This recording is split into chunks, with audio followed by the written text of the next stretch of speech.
అందరికీ నమస్కారం. నేను మీ MS. Welcome back to our channel MS official. ఈ వీడియో లాస్ట్ వరకు చూడండి. వీడియో నచ్చినట్లయితే షేర్ చేయండి, లైక్ చేయండి, కామెంట్ చేయండి. వీడియో ఏంటంటే చాలా రోజుల తర్వాత ఒక ముఖ్యమైన విషయం చెప్పబోతున్నాను. చాలామంది విదేశాలకు వెళ్ళాలంటే, విమానం ఎక్కాలంటే భయపడుతుంటారు. వామ్మో, విమాన ఛార్జీలా, విదేశాలక అని చెప్పేసి చాలామంది అనుకుంటారు.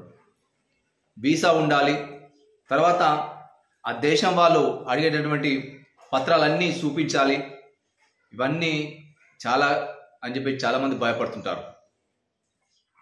ఈ మాట వింటే మీరు ఈ విషయం మీకు తెలిస్తే ఎగిరి గంతేస్తారు.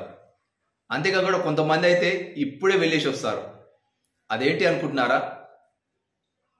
విదేశాలకు వెళ్ళాలంటే వీసా లేకుండానే ప్రయాణించవచ్చు, దేశాలన్నీ చుట్టేయచ్చు. నిజం, మీరు వింటున్నది నిజమే. నిజంగా కొన్ని దేశాలైతే మన భారతదేశ పర్యాటకుల్ని ఆహ్వానిస్తున్నాయి. ఆ దేశ యొక్క పర్యాటక తలుపులు మన భారతీయుల కోసం తెరిచే ఉంటున్నాయి. వీసా లేకుండానే ఆ దేశంలోని పర్యాటక ప్రాంతాలన్నీ చుట్టేయచ్చు అని చెప్పేసి చెబుతున్నాయి. నిజమే, మీరు వింటున్నది నిజమే. అదేంటంటే ఒక ఓటర్ ఐడి కార్డు ఉంటే చాలు, కొన్ని దేశాలను వీసా లేకుండానే చుట్టేయచ్చు, తిరిగి రావచ్చు. ఒకప్పుడు విమానం ఎక్కాలంటే, విదేశాలకు వెళ్ళాలంటే వీసా, తర్వాత విమాన ఖర్చులు, తర్వాత వీసా ఖర్చులు, ఇవన్నీ చాలా భారంగా మారేవి. చాలా వాళ్ళు అడిగే పత్రాలు చూపించలేక చాలా ఇబ్బంది పడేవారు. కానీ ఇప్పుడు అలా కాదు. నేపాల్, భూటాన్, శ్రీలంక, మయన్మార్ ఇలాంటి దేశాలు, చాలా వరకు దేశాలు ఆ పర్యాటక తలుపుల్ని తెరిచి ఉన్నాయి, మన భారతీయులను సాధారణంగా ఆహ్వానిస్తున్నాయి. ఇది మీరు అన్నది నిజమే.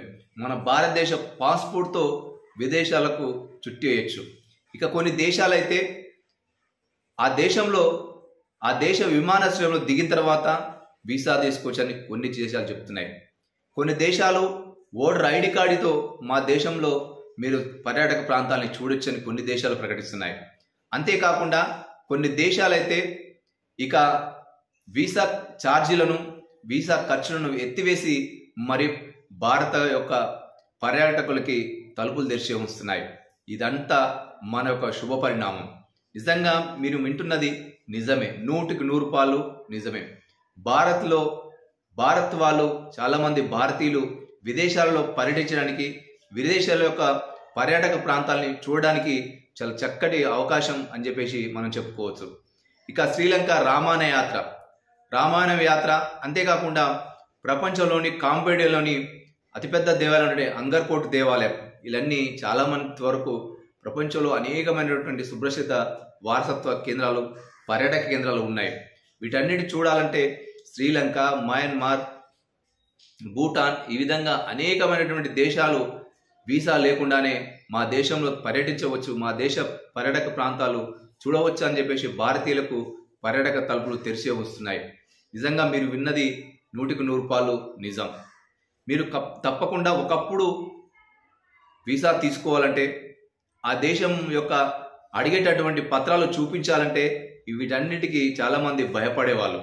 కానీ ఇప్పుడు ఆ అవసరం లేకుండా ఆయా యొక్క దేశాలే వీసా ఖర్చులు లేకుండా, వీసాలు లేకుండా ఐడి కార్డులతో, ఓటర్ ఐడి కార్డులతో, పాస్పోర్ట్లతో మా దేశాల యొక్క పర్యాటక ప్రాంతాలని చూడొచ్చు అని చెప్పేసి ఆ దేశాలే ప్రకటించుకుంటున్నాయి.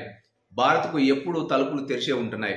దీని కారణంగా ఈ మధ్య కాలంలో చాలామంది వివిధ దేశాలలో ప్రయాణిస్తున్నారు. చాలామందికి ఆశలు ఉంటాయి, విదేశాలు తిరగాలని చెప్పేసి, విదేశాల్లో పర్యటించాలని చెప్పేసి, విమానం ఎక్కాలని చెప్పేసి, విమానంలో ప్రయాణించాలని చెప్పి చాలామందికి ఆశలు, కలలు అంటూ ఉంటారు.